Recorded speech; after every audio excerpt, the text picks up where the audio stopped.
let's get started today talking about the champions once again, and Draymond Green, champion and media icon. We have a lot of good nuggets from this Old Man and the Three, Draymond Green collaboration show on the Volume. And the latest soundbite to make the rounds is him talking about Steph Curry in Game 4.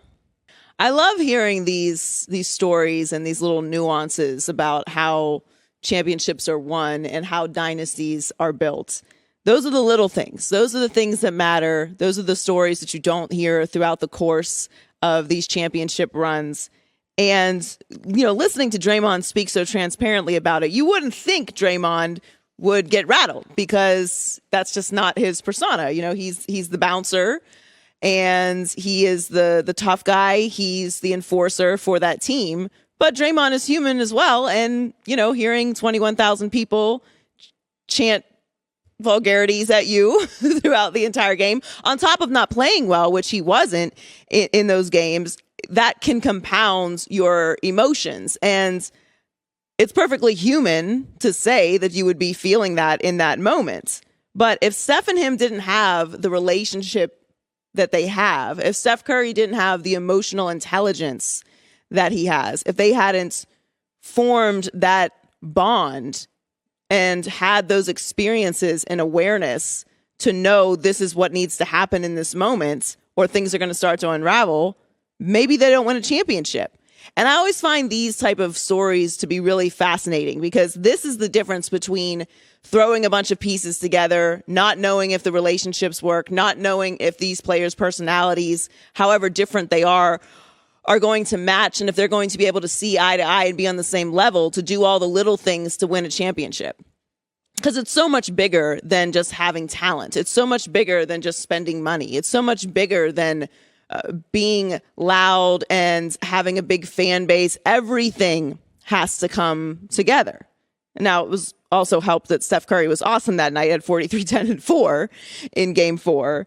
But these are the stories that you hear about Tom Brady all the time, the connection that he has with Rob Gronkowski, that he can just kind of shoot him a look and Rob knows what to do. And he can call up players and, have conversations with them that they would not have with any other teammate because they have so much respect for Tom. These are the stories that make championships. And this is why I love hearing this. We never would have known this if he wouldn't have told us. And it sounds hard to believe even hearing it from Draymond. Draymond was rattled, and I'm sure Boston fans love hearing that. I'm sure the reaction in Boston is very different. But at the end of the day, Boston lost the series. And it wasn't just because of the small things. They obviously needed some more pieces to overcome Golden State, which is why they lost in 6. But this is what makes a dynasty to me. This is what makes lasting all-time players to me. Steph having the awareness that Draymond was struggling, being able to see that, okay, not only is he struggling on the court, all of this, all that's happening around all of us that we can hear is affecting him. And even though he's tough, and even though he can block out a lot, and even though if he was playing well and this was happening, he probably wouldn't be emotionally affected by it, all this is happening right now. So how can I take the direction of this entire building and all the attention that's on him and all the hostility that's on him and all the energy that's on him and direct it towards me, who's having an unbelievable night and is happy to gloat whenever I hit a shot, and just direct all of that energy in a different direction and allow Draymond to focus and allow him to get into a better emotional state and be able to contribute. And we know how the rest of the series went. So I think this was a fascinating finals, an amazing postseason, and a great overall season for the NBA. And it culminating in the 4th title for the Golden State Warriors and putting Steph Curry into another realm of success with the finals MVP, and hearing stories like this is just fascinating to me. When we get into the nuances of what makes champions, you hear stories like this all the time. It's a little moment. It's a little conversation. It's a little, hey, you take this shot that changes the course of sports history. And I loved hearing this, and it's not surprising because Steph Curry is one of the greatest players to ever touch a basketball, and him having the emotional awareness in that space to do this for Draymond is just incredible.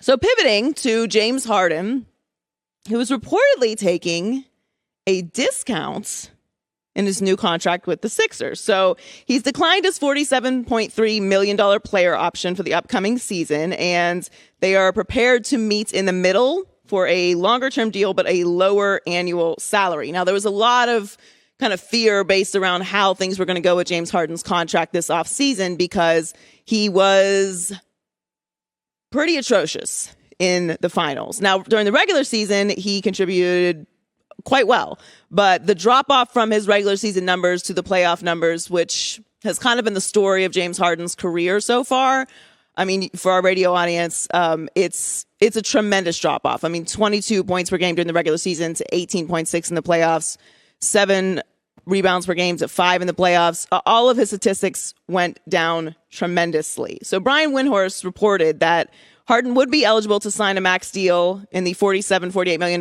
range, and he is willing to reduce his annual salary to the mid-30s. So that's $10 million. Now, he's made about $260 million in NBA money plus $200 million in a shoe deal with Adidas. So let's relatively say he's made close to $500 million in his career. So you might be saying, what's $10 million? I feel like we get a little crazy with these numbers. If you're talking about 1 to 2 when you've made close to $500 million, sure. But $10 million is still $10 million.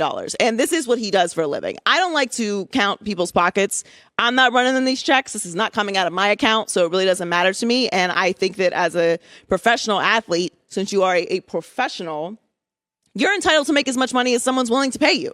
So it's not going to change my life. Now, I do also think when you reach certain points in your career, you can't argue that you are only in it for one thing if you are taking the max money and you know that taking a little bit less could provide these provisions. But I won't judge you for that because I'm not taking any less money. Now, I don't work in a business that has a salary cap, of course, but I do like to keep some perspective on this. He's not going to play basketball forever.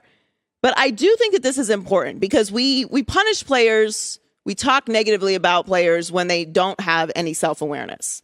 So in the same breath, we need to praise them. We need to give them their flowers when they do have awareness and when they do make these type of concessions. Whatever you think about $10 million in relativity to how much he's made is your business. I think this is a significant thing to do, especially when you consider how the season ended, especially when you consider where he is in his career, how he's been playing the past few years, and his performance in the playoffs this year. To me, this shows James knows where he's at. He knows how we view his career and his legacy. And this is an opportunity here with the Sixers for them to add a veteran like a PJ Tucker, someone who can really contribute to winning a championship. If Joel has a year like he had last year, I mean, I felt like he was the MVP. If Harden was able to contribute in the playoffs, that series might have gone differently. LeBron's taking the max with the Lakers. He didn't with the Heat. Durant didn't take the max with the Warriors. This isn't very common, but I do think it's significant. It deserves to be mentioned. And, you know, he's 33 this year. He'll be in year 14. It was a tremendous drop-off, and I can't crush players for having no self-awareness, for playing not up to the standards that they should be at as stars, and then not give them praise when they recognize that and make concessions like this that they don't have to do. He could take all the money if he wanted to. So adding someone like a PJ Tucker or a veteran that can contribute right away could be what takes them over the edge. And, you know, this money that he's reportedly freeing up with the Sixers might just be able to do that. And I think it's commendable, James. Hi, everybody. Thanks for watching. Subscribe here to get the latest from the show. Also, be sure to check out more of the best clips from The Herd or go watch a few segments from other shows on FS1.